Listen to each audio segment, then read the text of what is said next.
Welcome, Chair Powell. Thank you so much for joining us this afternoon. Thank you, Nick. It's a pleasure to be here. And I want to welcome our audience watching along on WSJ.com, Twitter, and YouTube. So, Chair Powell, let's get started. 2 years ago, you acted very quickly and decisively. You did things that Fed chairs straight up have not done, given the emergency of the pandemic. Now, I hear a lot today, especially from our readers. They look at the economy, they look at how high inflation is, and they look at the state of monetary policy, and they say the Fed is not reacting with the same urgency. What do you say to people who say that you are not treating high inflation today like an emergency? Well, I guess I would start by saying this, Nick, that we know that this is a time for us to be tightly focused on the path ahead and on getting inflation back down to 2%. We know how people are suffering from high inflation, and we have both the tools and the resolve to get inflation back down. And no one should doubt our resolve in doing that. And I think if you look at how quickly we've moved in the last few months, really, then you'll see that financial conditions have tightened quite a bit. What we need to see is inflation coming down in a clear and convincing way, and we're going to keep pushing until we see that. So to get into some of those tactics, the Fed raised interest rates at its last meeting by 0.5 percentage point. That is something the Fed hadn't done since 2000. And you've said that you think the Fed may need to do that again at your next 2 meetings. Why are you being so specific? Doesn't that limit your options?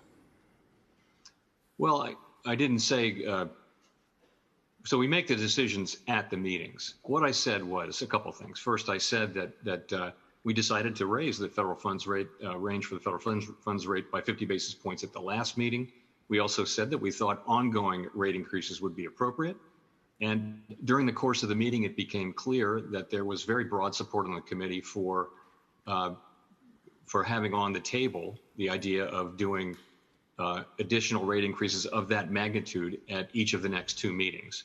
And that's what I said. And that's short of a prediction or a statement or forward guidance that we're actually going to do this. But I would say if the economy performs about as we expect, then that's something that'll be on the table. And honestly, it's so things are so uncertain in the economy right now. It's very difficult to think about trying to give guidance out into the future. We don't know the path of the economy. There are many global events going on that can affect that are really not under our control as well. So if the base case is to do 0.5 point at the next 2 meetings, why not just do a percentage point at your next meeting, rip the Band-Aid off? Well, as you know, inflation works through, monetary policy works through expectations. So markets are pricing in a series of rate hikes, a significant series of future rate hikes, amounting to already having done that. So we like to work through expectations, and I'm not blessing any particular day's readings, but it's been good to see financial markets reacting in advance based on the way we're speaking about the economy. And the consequence, as I mentioned, is that financial conditions overall have tightened significantly. I think that, if you broadly across financial conditions, you're seeing that, and that's what we need. What we need is to see really growth moving down from the very high levels that we saw last year, moving down to a level that's still positive, but that will give the supply side a chance to catch up and a chance for inflation to come down as we get supply and demand back back together. A couple years ago, you talked about moving slowly when you're in a dark room, when the lights go out. Obviously, things are different now. It's harder to do that. You're moving in much faster increments as you raise the price of overnight money. But I wonder, as you look ahead, what are you going to be looking for to determine whether to increase that pace of 0.5 percentage point increases, say, to 0.75 point, or to slow things down to the 0.25 point increment by which the Fed has raised interest rates more often over the last couple of decades? So I do think, by the standards of central bank practice in recent decades, we're moving about as fast as we've moved in several decades. But I guess the way I would say it is this. What we need to see is clear and convincing evidence that inflation pressures are abating and inflation is coming down. And if we don't see that, then we'll have to consider moving more aggressively. If we do see that, then we can consider moving to a slower pace. And it's going to be a judgment call that we make going forward as we carefully monitor incoming data, the evolving outlook. How are financial conditions changing? How are they affecting the economy? And that's how I think about it. So back in 2016, you were a governor of the Fed, and in late 2018, you were chair of the Fed. There was a significant tightening in financial conditions. There were some global growth shocks. Global growth was slowing, and the Fed pulled back from its plans to raise rates maybe as aggressively as would have been the case before all of that happened. With the global shocks that we're facing now, the recent tightening in financial conditions that we're seeing now, what would you need to see on that side of the markets to reassess the pace of rate increases right now? You know, the underlying strength of the U.S. economy is really good right now. The U.S. economy is strong. The labor market is extremely strong. Growth this year has been marked down, but is still at very healthy levels. So you saw today's retail sales number. The economy is strong. The consumer balance sheets are healthy. Businesses are healthy. The banks are well capitalized. So this is a strong economy. And we think it's well positioned to withstand less accommodative monetary policy, tighter monetary policy. Of course, we do monitor global events, and global events have been very important drivers of economic conditions lately. The war in Ukraine is something that has upset the global commodity picture while also threatening the global order more broadly. And the rolling shutdowns in China are still going on, and those are having an effect on global supply chains, of course. So we watch those things, and we watch how they affect the U.S. economy. The effects are very uncertain. They probably weigh on growth, downward on growth, and probably push inflation up at the margin. But even through all that, we see the U.S. economy continuing to show real strength and be well positioned to handle the policy changes that we're making. Chair Powell, a number of your former colleagues, Richard Clarida, who was vice chair until this past January, Bill Dudley, the former New York Fed president, have said recently that they think that the Fed is going to have to raise its short-term policy rate to 3.5%, maybe 4%, maybe higher. How are you thinking about the destination right now for how high you might have to raise interest rates?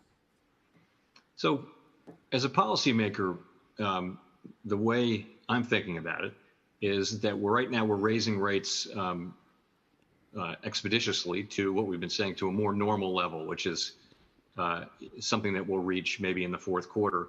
But it's not a stopping point. It's not a looking around point. We don't know with any confidence where neutral is. We don't know where tight is. We just don't, and particularly in this environment of higher inflation and very strong growth and a really tight labor market. So what we're going to be looking at, meeting by meeting, data reading by data reading, is what's happening with financial conditions and what's happening with the economy. Really, what effects are changes in policy having on the economy? Are we starting to see what we need to see, which is a really clear and convincing evidence that inflation is coming down? That's what we really need to see. So we'll be watching for that. If that involves moving past, broadly understood levels of neutral, we won't hesitate at all to do that. We won't. And honestly, we will go until we feel like we're at a place where we can say, yes, financial conditions are in an appropriate place. We see inflation coming down. We'll go to that point, and there won't be any hesitation about that. Just as it can be hard for you to know when to stop raising interest rates, it can be hard to know when to start. And obviously, these things look blindingly obvious in hindsight. But I want to go back to last year and ask you, what went wrong last year from a policy perspective? Again, with the benefit of hindsight, knowing things now that you didn't know then, what do you wish you had done differently last year?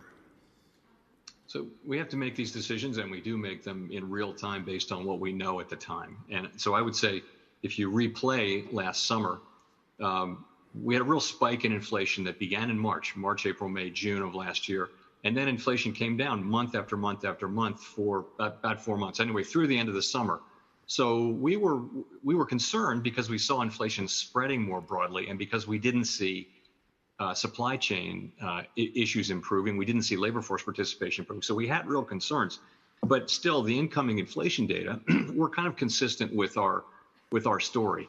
And then the data really changed, pretty thoroughly beginning in October, and we responded very much to that. So since then, we pivoted in our policy, and since then you've seen really quite significant tightening in financial conditions. I don't know that financial conditions have tightened more quickly than this in a very long time. And but that's what happened. And I've said for the last 2.5 months, I've been saying that if you look back in hindsight, give yourself 20/20 hindsight, then yes, it probably would have been better to have raised rates earlier. We were looking at some weak employment reports. We were looking at inflation reports that were coming down. When that stopped, and when the data started pointing toward a stronger economy with higher inflationary pressures, higher wage pressures, we didn't hesitate. From that point, we've really moved. I would say almost expeditiously. Since then, we have moved, and you see where we are 6 months later since that happened. You now have the 10 years up, 140 basis points. The 2 years up almost 200 basis points, and the 2-year Treasury is a pretty good measure of policy expectations. So quite a lot of tightening, and appropriately so. Inflation is way too high, and we need to bring it down, and we're going to use our tools to do that. Obviously, the pandemic has made economic forecasting more difficult than it's been in a long time, and I wouldn't presume to think that it's easy. But looking at demand last year, the fiscal stimulus that was approved by the administration and Congress last March, it was far larger than what your own economists at the Fed were anticipating. Did that end up putting the Fed behind the curve in terms of you just didn't judge demand properly because of the much larger stimulus that was approved? So it's really not our role in economic policy within the government to reach judgments on economic actions taken by Congress or by the administration. There are other parts of the government that do that exact thing, but it's really us. So I guess I would say that there was a lot of stimulus put behind the U.S. economy. That was both monetary policy and that was fiscal policy. But still, you can't get the kind of inflation that we've gotten out of that much demand. That was a lot of support for demand. You can't get the kind of inflation we have without these supply bottlenecks that we've had, and that includes the supply chain problems that we've had and the shortages. If you look at automobiles, that's a great case. Ordinarily, car makers would have just made more cars. There was tremendous demand for cars, but for really idiosyncratic set of reasons, there weren't enough semiconductors, so there aren't cars, and so you have tremendous vehicle inflation. That's just one example. Same thing, we didn't see. We had a real hit to labor force participation. We didn't see that coming, and so really these supply side factors, you have to add them in to any kind of economic model to get the kind of inflation that we have. We clearly had very strong demand, and we knew that. What we didn't know and anticipate was how large the supply side effects would be and how persistent they were. And we now know that in hindsight, and we see how sticky they are. And so, as I've mentioned, we're not setting policy on the expectation that we get relief on the supply side until we actually do. All right, so that was 2021. Then comes along 3 months ago, the war in Ukraine, which has obviously been enormously disruptive to millions of people in Eastern Europe, but also has had a profound effect on energy markets, commodity markets, and we also have new lockdowns in China. How have those events changed the difficulty of what it is that you are trying to do? Well, I mean, clearly they've raised the degree of difficulty for more importantly, for the people around the world who are looking to have a continued expansion in the economy, but also for us from the standpoint of policy. So, the war in Ukraine is pushing up commodity prices for both food and energy. And we don't really know how long that's going to last now. It might have thought at the beginning, and we don't make those kind of judgments, that it wouldn't be long lasting. Now it looks like it may be, so that may be a persistent effect. Same thing with the rolling shutdowns in China. They won't last forever, but they'll last for some time, and they're having an effect too. And what they're doing is they're preventing any healing of supply chain problems.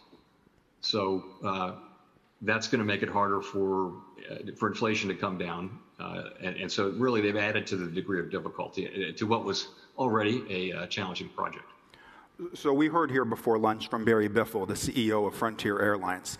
He says he's raising prices because of fuel costs, and there's a pilot shortage. And now those are things outside of your control. But you said just now that the Fed can no longer set policy on the hope or expectation that supply chains will give you a lot of help here. So what does that mean for Fed policy? If these things are out of your control in the supply chain, or if energy markets don't improve anytime soon, what is the implication of that for policy? Well, it doesn't have much of an implication in the near term because we clearly have a job to do on demand. So there's an imbalance in the economy broadly between demand and supply. And so we can't really affect supply. The things that are really supply side issues, our policies don't work on those. But we have a job to do on demand. And I would, for example, point to the labor market where there's more demand for workers than there are people available to work by a substantial margin. And so that means that wages are moving up, which is a great thing, but they're moving up at a pace that is not consistent with 2% inflation. So there's a pathway for us to use our tools to try to moderate demand, still to a positive level, but not at the high level that it was at, for example, last year, and try to get demand and supply back into alignment in the labor market or close to it, so that there'll still be positive wage increases and healthy wage increases, but they'll be at a level that is more consistent with 2% inflation. Wages are a very important determiner of inflation over the longer term. So that's just an example of what our job is, and we think we can do that job. In the meantime, of course, everyone is looking for the supply side to heal more. We don't see much evidence of that yet, but I mean, I still think in the longer run, that has to be coming. There will be semiconductors and other things that are in short supply right now. A lot of people, though, are skeptical that you can get inflation down to your 2% goal without a recession. What do you know that they don't? I don't know anything that they don't. I mean, I would say there's no disagreement here, really. It is going to be a challenging task, and it's been made more challenging in the last couple of months because of global events. So it's challenging because unemployment is very low already, and because inflation is very high, and so. But I will just say there are pathways. Clearly there are pathways for us to be able to moderate demand, get demand and supply back in alignment, and get inflation back down, while also having a strong labor market. Doesn't mean that the unemployment rate needs to remain 3.6%, which is a very, very low rate, historically low. It's 1/10 above the 50-year low. You'd still have quite a strong labor market if unemployment were to move up a few ticks. So I would say there are a number of plausible paths to having a soft, or as I've said, soft-ish landing. And our job isn't to handicap the odds; it is to try to achieve that. The last thing I'll say, though, is that achieving price stability, restoring price stability, is an unconditional need. It's something we have to do because really the economy doesn't work for workers or for businesses or for anybody without price stability. So it's the bedrock of the economy, really. And so that's something we need to do if we want to have the kind of labor market that we all want to have, which is one where there are tight labor market conditions and wages are moving up and people are changing jobs and opportunity is growing and all of that. But inflation is not high. and eating up people's paychecks. So, Chair Powell, I heard you refer to a softish landing, and I want to ask, I mean, what's the difference between a soft landing and a softish landing? Because if the pilot tells me, don't worry, we're going to have a softish landing, I don't know, I start to wonder what he's talking about. Well, so you fly around, you know, sometimes the landing is just perfect, right? And sometimes it's just a little bumpy, and so it's still a good landing. You don't even notice it, right? So, but in this, what does it mean in this setting? So I guess I would say this: we have to get inflation down to 2%. We've got to restore, you know, our definition of price stability, and we will do that. It will be challenging to do that we have to slow growth to do that. That's the idea, is that growth has to move down. That's what has to happen for inflation to come down. We don't have precision tools. We can't say let's dial it into this exact level. You know, we raise interest rates, that affects financial conditions, and financial conditions affect the economy. So there are a couple of steps there, and it is not in any way a surgically precision set of tools. So I would say there could, as I mentioned, there could be some pain involved to restoring price stability, but we think we can maintain a strong labor market, defined as, you know, a labor market where unemployment is low and wages are moving up and that kind of thing. It may not be the perfect labor market, but it will be a strong labor market. So I'll move on from this subject, but I want to ask if there's a historical example that you could point to for what you're trying to achieve. Some people talk about the late 1990s, but even then the unemployment rate continued to drift lower after the Fed raised interest rates. So is this something that we have any recent historical experience with, what you're trying to do here? Well, so you can look back to 1960. There have been 11 tightening cycles. And in none of those cycles do they look anything like the current cycle. We've never, I won't say never, but I'm not aware of a time when we've had 2 job openings for every unemployed person. And it's just an extraordinary, it's a once in a century pandemic, followed by historically large fiscal and monetary policy support, followed by a war in the middle of Europe between 2 commodity makers, followed by partial shutdown of China, a very large economy. That's the manufacturing center, one of the manufacturing centers of the world. So can you look in the history book and find that? No, you can't. And so I just think we're in a world of firsts. So I wouldn't say just because it's never happened before, it's impossible. I wouldn't say that. I would say that there are plausible paths, and that this will be challenging, but we'll do our best to achieve it. And in any case, we will achieve price stability. So what are you looking to see, either in inflation or in financial conditions, that tells you that things are moving in your direction? Because it feels like there's a chance here that inflation does come down in the second half of the year, even though it'll still be above your target. But there's also a chance that the labor market tightens even more. And I wonder how you would, I know it's hard to respond to a hypothetical, but that doesn't seem like a crazy hypothetical to be considering right now. A situation where you do get improvement on inflation, but you do continue to overshoot an estimate of what might be considered a more stable employment situation. Well, the main thing is to get inflation down. We all read, of course, everyone reads the inflation reports very carefully and looks for details that look positive and that kind of thing. But truthfully, this is not a time for tremendously nuanced readings of inflation. We need to see inflation coming down in a convincing way. That's what we need to see. And until we see that, we're gonna keep going. We're not gonna assume that we've made it until we see that. And we're not seeing that right now. There are some promising signs. You can point to them. There are some signs that are not promising. But really, that's what we're looking to see. So, with the policy rate where it is, you don't need to. What we need to do is push ahead with rate increases, and make the evaluation that I mentioned earlier. Is this the right level? Should we slow down? Should we speed up? I think that's what we'll be doing as we see incoming data, and make a judgment about where are we? Have we gotten as far as we need to get? And until we do, we'll keep going.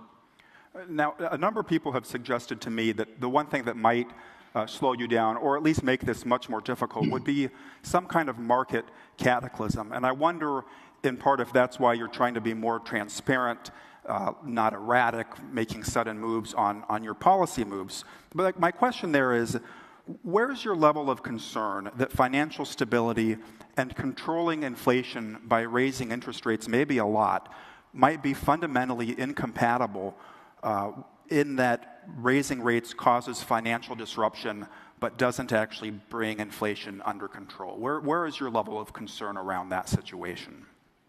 I don't see that happening. I mean, we monitor a very broad range of financial conditions, and we're doing that now. We'll keep doing that, and they're different cycles look different. Sometimes the tightening takes place in one market, sometimes in another, sometimes in credit spreads, sometimes in all of them. So we're watching them all, as a group, and of course. Their volatility has been up a little bit, and that has some effect on liquidity in some markets. But nonetheless, the markets are orderly; they're functioning. I think they're processing the way we're thinking, the way that the FOMC is thinking about policy, pretty well. And I think that the idea again is to have financial conditions tighten to the point where growth will moderate and still be positive, but moderate to the point where supply and demand can get back in alignment, and where we can get inflation back down to 2%. And I see that broadly working pretty well right now. Obviously, there are some volatile days and volatile markets, but so far, I see us as getting through this fairly well. So this is the Future of Everything Festival, and in the time we have left, I want to look ahead at some of the issues on the horizon for the economy. Labor shortage. I wonder if you see that as something that might be a more persistent rather than just a cyclical feature in our economy. I mean, if you look at net immigration since 2017, because of policy reasons or the pandemic, it's been basically flat. Are labor shortages here to stay, and what would the implications of that be for the Fed? I think there is a risk that we'll have a persistent imbalance between supply and demand in the labor market, and you put your finger on it. It's part of its population. There's the labor force. There's the labor force participation rate. But if the population is growing more slowly, there are going to be fewer workers, and that's a big part of the story. Really, in recent years, is immigration has been quite low. These are not tools or things that the Fed has, or places where we seek to guide policy. But if you have a slower growing labor market, you're going to have a smaller economy, and you could be in a situation where these wage pressures remain longer. Of course, we'd love to see labor force participation come up, but I do think that I think that's a risk in the medium term, but it's really one for other policymakers to look after. And related to that, economists have this concept called the natural rate of unemployment. The idea that when the economy is finally balanced, there's a level of unemployment that corresponds with stable inflation. And I went back and looked. When you joined the Board of Governors almost exactly 10 years ago, the participants once a quarter project where they think these things are. And so in 2012, you and most of your colleagues thought that level was between 5 and 6%. Now you and your colleagues have been writing down that it's somewhere between 3.5% and the low 4% area. But how much weight do you put on the prospect that the natural rate of unemployment, perhaps temporarily, perhaps not, has actually shifted higher and might be closer to where you and your colleagues thought it was 10 years ago? Well, no, I think that may well be right.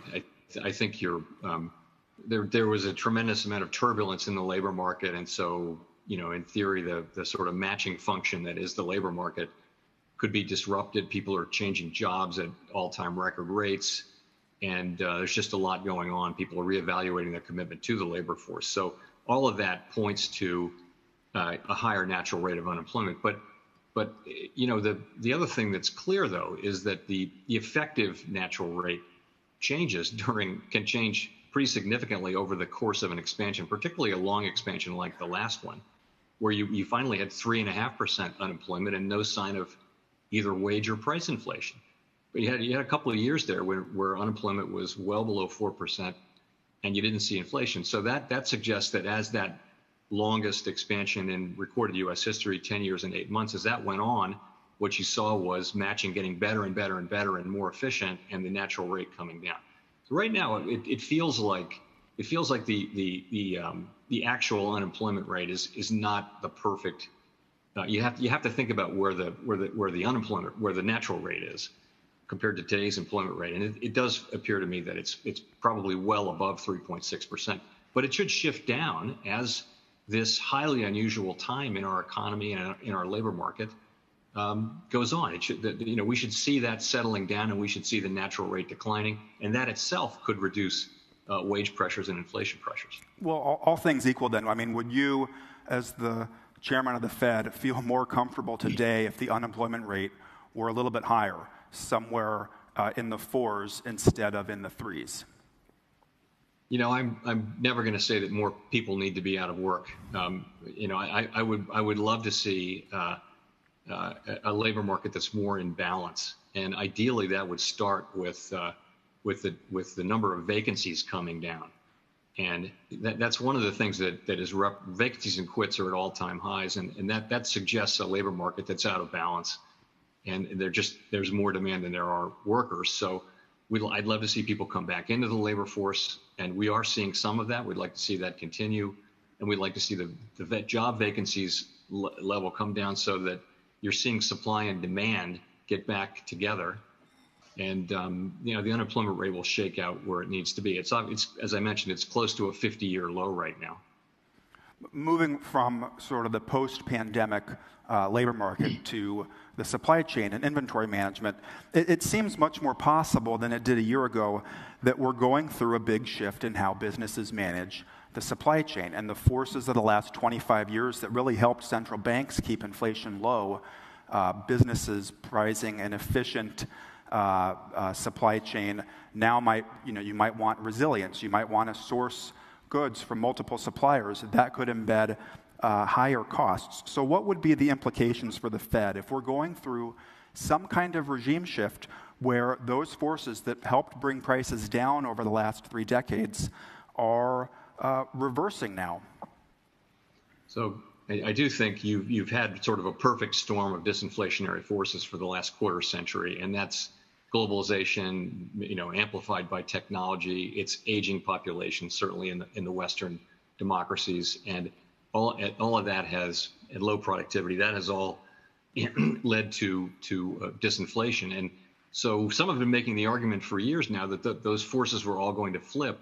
I don't think they would flip overnight, but I would say, certainly in the near term, there is a real possibility that globalization will go into reverse to some extent. And, the trade-off would be those supply chains were very efficient, but they weren't very robust. And they broke down pretty badly in the pandemic. So, I mean, to the extent you do that, you'd have more security in your supply chain, more stability perhaps, but it might not be quite as efficient as the amazing global supply chains that we had, which were very, very fast and flexible and all that. So I'm not sure what the overall you could see higher inflationary pressures for a time, but at the same time, policy could respond to that. So I don't know that you'd see higher inflation. So it's hard to say. Globalization obviously brought its costs and its benefits, and it benefited lots of parts of the world. And from our standpoint, we got a lot of products cheaper, but our manufacturing base in the West is vastly diminished. And you're right. It would be a very different world if we see that go into reverse or pause. We're almost out of time. I'm going to try to sneak in one last question to you. You were confirmed last week to a new 4-year term with significant bipartisan support. Someone joked to me, you see that sort of support only to adjourn the Senate these days. You've been through a lot in your first 4 years as Fed chair, especially in the last 2. Is there anything you've learned in that time that might change your approach to this job in the next 4 years? I think that there's an overwhelming need to get inflation under control. And that's what I'm thinking about. And that's what we're thinking about here at the Fed. In times when, you're at 2% inflation and the economy is growing and unemployment's really low, you can have a more balanced, thought about what you should be doing at work. I think we know what we need to be doing at work right now, which is to get inflation under control, and we'll use our tools to do that. That's my dominant thought about the future at the Fed. It's a great honor to be able to serve a second term, and of course I'll do my very best, to carry out our obligations under the dual mandate, and leave it there. Well, Chair Powell, thank you so much for joining us this afternoon. It's an honor to have you with us. And thank you to our audience on WSJ.com and Twitter and YouTube for joining us this afternoon. ¿Cómo estamos, amigos y amigas? Acabamos de tener nuestro tío Jerome Powell. ¿Cómo están a todos los que han estado comentando? Les mando un fuerte abrazo. Ciertos puntos que pues dijo Jerome Powell, que es muy necesario que vengamos y los tengamos en nuestra mente. Realmente estos puntos son muy importantes porque quiera o no, pues él ya nos está diciendo. Bueno, y ahorita vamos a platicar sobre esos puntos, pero antes de eso, destruyan el botón que les gusta. Ayudan increíblemente al canal, entonces destruyan ese botoncito. Pero ciertos puntos, ok, quiera o no, si estamos viendo que el mercado pues sí no le gustó, pero algo neutral, no fue muy fuerte en lo que dijo, pero sí fue muy claro. Y ahorita vamos a hablar sobre en qué fue claro, ok. Y lo primero que él fue bastante claro diciendo que en realidad que no tenían un punto de freno en una otra forma, diciendo que pues quiera o no, su mayor objetivo ahorita es bajar la inflación.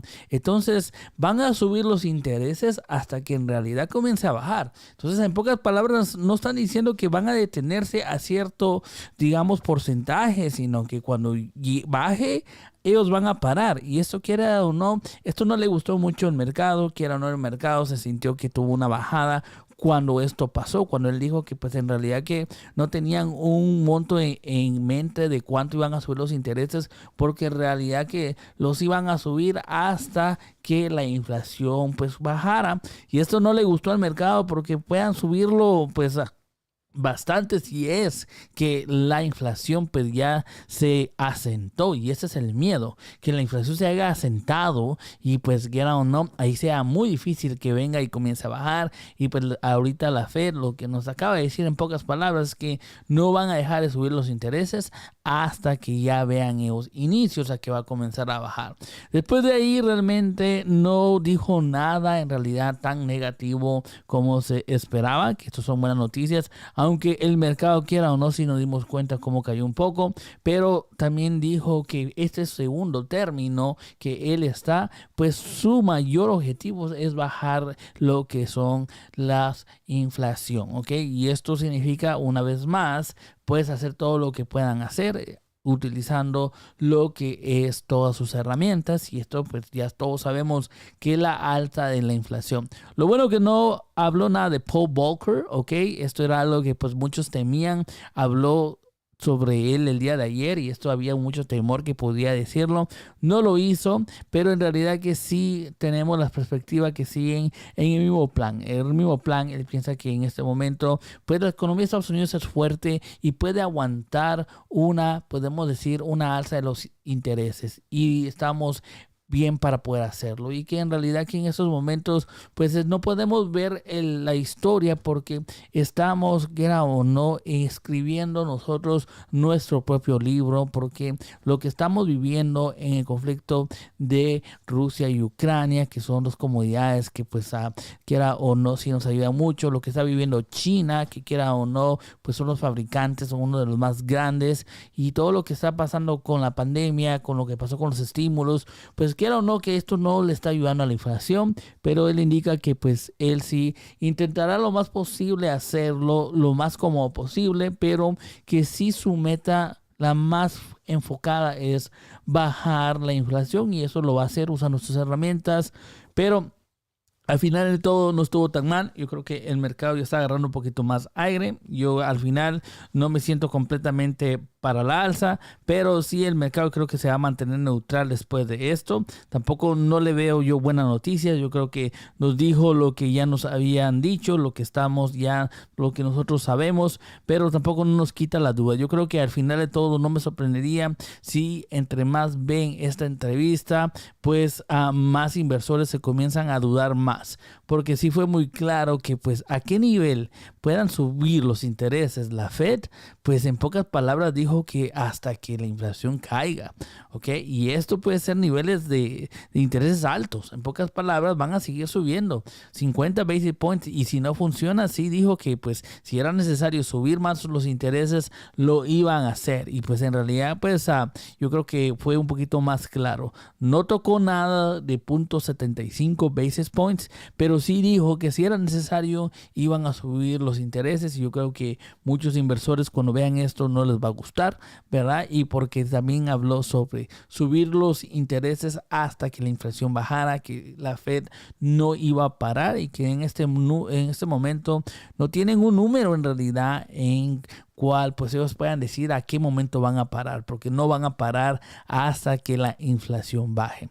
Ante todo, muchas gracias a todos los que le dieron me gusta al video. Gracias por compartir. Les mando un fuerte abrazo. Como siempre les digo, recuerden que no hay nada imposible, que todo lo podemos hacer si nos lo proponemos, y pues nos vemos en el cierre del mercado. Muchas gracias a todos los que se sintonizaron el día de hoy. Les mando un fuerte abrazo y pues nos estamos viendo, amigos y amigas. Muchas gracias. Díganle al tío Jerome que se compre una nueva cámara, porque esa cámara que tenía estaba de los tiempos de antes. Yo creo que ya está él comenzando a no comprar las cámaras, porque en realidad no quiere ayudar a que la inflación siga subiendo, pero en esa sí era necesario. ¡Qué gacho! Les mando un fuerte abrazo, se la pasen increíbles y nos vemos en el cierre, amigos. Vamos a ver al final cómo se termina comportando la bolsa. Un fuerte abrazo y gracias por estar aquí como siempre. Nos vemos, mis amigos y amigas.